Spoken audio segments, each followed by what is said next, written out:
My name is Thorax, and this is Strategy for Busy People. If you've got a few minutes, I'll tell you what to play. Warning, there are some lightweight spoilers in this review.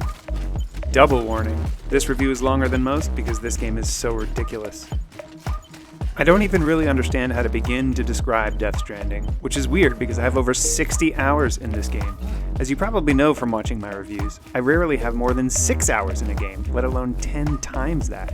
So despite it being somewhat inexplicable, it did manage to keep my attention.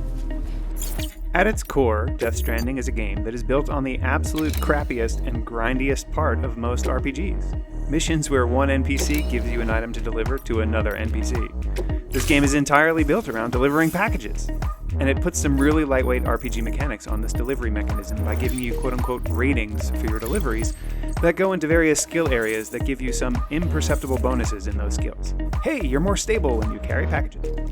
These lightweight RPG mechanics are, in a way, powered by what is potentially, ironically, and/or jokingly a system of likes similar to what you would find on social media. Deliver a package, you get likes! This game is very solo isolationist, but in areas that are connected to this America network, you can access structures that other people have built, which can provide some benefits. Is this weird yet? Anyway, the packages. Carry packages you do.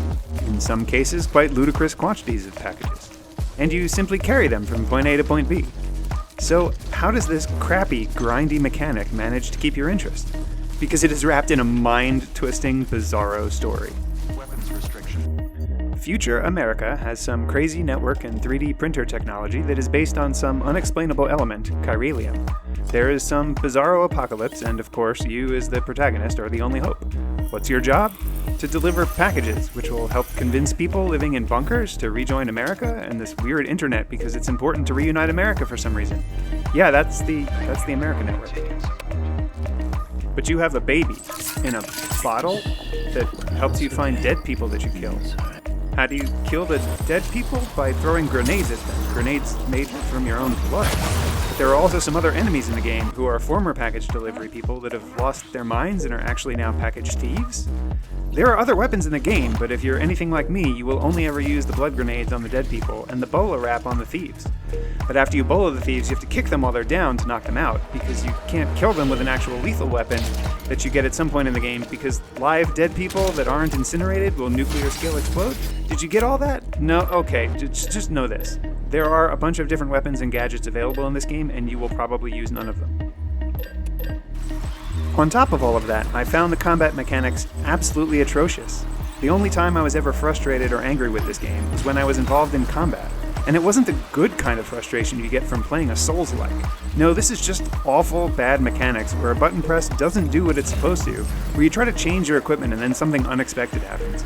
In a weird way, scum saving is built into the game because you can't actually save once an enemy encounter starts, but you can just quit back to the menu when you end up getting sucked into the dead person puddle of black pudding to fight the weird floating squids or whatever, but you might end up starting further back than you wanted, so don't forget to frequently sit down in the middle of nowhere to save your game. Or not. Oh, and there are a lot of cutscenes. Frustrating quantities of cutscenes. If I guessed that I spent 3 hours watching cutscenes, it might even be a low guess. But apparently Hideo Kojima is known for this, and Hideo Kojima wants you to know that Hideo Kojima has made this game by Kojima Productions, which was written, directed, designed, produced, mastered, ideated, and cooked by Hideo Kojima. So don't forget, Kojima-san, when you're cursing yet another cutscene when you just want to deliver packages. Some famous people did the motion capture for the characters, but nobody cares about them because it's a Hideo Kojima game from Kojima Productions. But hey, the package delivery is fun. You can use vehicles, motorcycles, and trucks, and carry ludicrous quantities of packages. But don't forget to change your boots regularly. Oh, and there's this weird rain that causes everything to age and deteriorate quickly, so sometimes you need to spray paint your storage containers to fix them. And there are roads.